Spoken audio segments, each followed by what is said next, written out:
Hello, I'm Akshad, and I'm presenting the presentation for the subject Switching Theory and Logic Design. My topic is to design a MOD-6 synchronous counter. So before telling about synchronous counters, I would like to tell about sequential circuits. A clocked sequential circuit consists of a group of flip-flops and combinational gates. The flip-flops are essential because in their absence, the circuit reduces to a purely combinational circuit. A circuit with flip-flops is considered a sequential circuit even in the absence of combinational gates.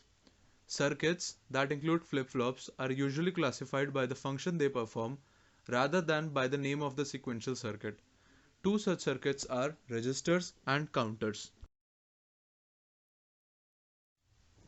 Now coming to the registers. A register is a group of flip-flops, each one of which shares a common clock and is capable of storing one bit of information. An n-bit register consists of a group of n flip-flops capable of storing n bits of binary information. In addition to the flip-flops, a register may have combinational gates that perform certain data processing tasks. In its broadest definition, a register consists of a group of flip-flops together with gates that affect their operation. The flip-flops hold the binary information and the gates determine how the information is transferred into the register. Now let's talk about our main topic, that is counters. A counter is essentially a register that goes through a predetermined sequence of binary states. The gates in the counter are connected in such a way as to produce the prescribed sequence of states. Although counters are a special type of registers, it is common to differentiate between them by giving them a different name. Counters are of basically two types. The first one is a ripple or asynchronous counter, and the second one is the synchronous counter. Ripple counter. In a ripple counter, a flip-flop output transition serves as a source for triggering the other flip-flops. In other words, the C input of some or all flip-flops are triggered not by the common clock pulses, but rather by the transition that occurs in other flop output.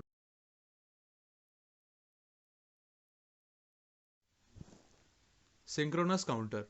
Synchronous counters are different from ripple counters in the sense that clock pulses are applied to the inputs of all flip-flops. A common clock triggers all flip-flops simultaneously rather than one at a time in succession as in ripple counter. The decision whether a flip-flop is to be complemented is determined from the value of the data inputs such as t or j and k at the time of the clock edge. If t is equal to 0 or j or and k is equal to 0, the flip-flop does not change state. If t is equal to 1 or j is equal to k is equal to 1, the flip-flop complements. Now let's talk about the flip-flops that are used in the synchronous counters. The Jnk flip flop is the most versatile of the basic flip-flops. It has the input following character of the clock D flip-flop but has two inputs traditionally labeled as J and K. If J and K are different, then the output Q takes the value of J at the next clock edge. If J and K are both low, then no change occurs. And if J and K are both high at the clock edge, then the output bit will toggle from one state to the another.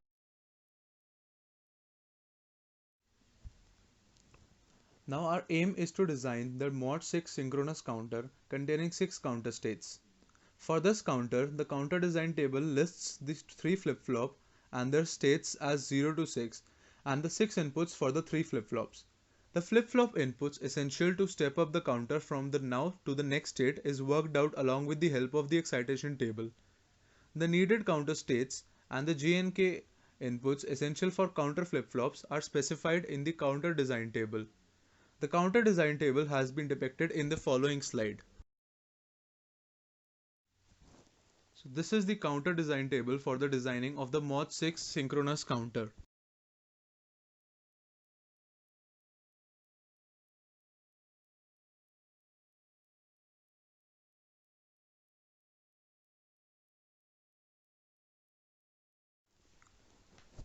Now as there are 3 flip-flops in the design, let's talk about the behavior of all 3. Flip-flop A. The primary state of the flip-flop is 0. This changes to 1 after the clock pulses. Thus, JA must be 1 and KA may be 0 or 1. In the subsequent state, 1 changes to 0 after the clock pulse. Hence, JA may be 0 or 1 and KA must be 1. Flip-flop B. The primary state of this flip-flop is 0 and this remains unchanged after the clock pulse. Hence, JB must be 0 and KB may be 0 or 1. In the subsequent state, 0 changes to 1 after the clock pulse. Hence, JB must be 1 and KB may be 0 or 1. Flip-flop C. The primary state of this flip-flop is 0 and this remains unchanged after the clock pulse. Hence, JC must be 0 and KC may be 0 or 1. In the subsequent state, this remains unchanged after the clock pulse. Thus, JC must be 0 and KC may be 0 or 1. The JK inputs needed for such have been found with the help of the excitation table. The flip-flop input values are entered into the K-maps and a Boolean expression is determined for the inputs to the three flip-flops, and then all expressions are simplified. As all the counter states have not been utilized, X's are entered to denote unutilized states. The expressions that simplified for each input have been demonstrated under the K-maps for each of them. At last, these minimal expressions for the flip-flops are utilized to draw a logic diagram for the counter demonstrated in the K-maps in the following slide.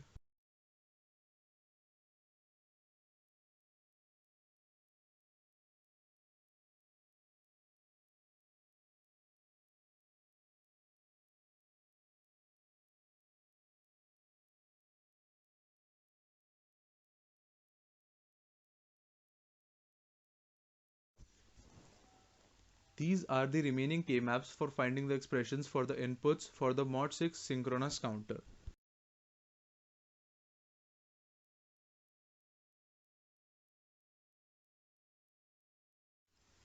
This would be the logic diagram of the designed MOD-6 synchronous counter.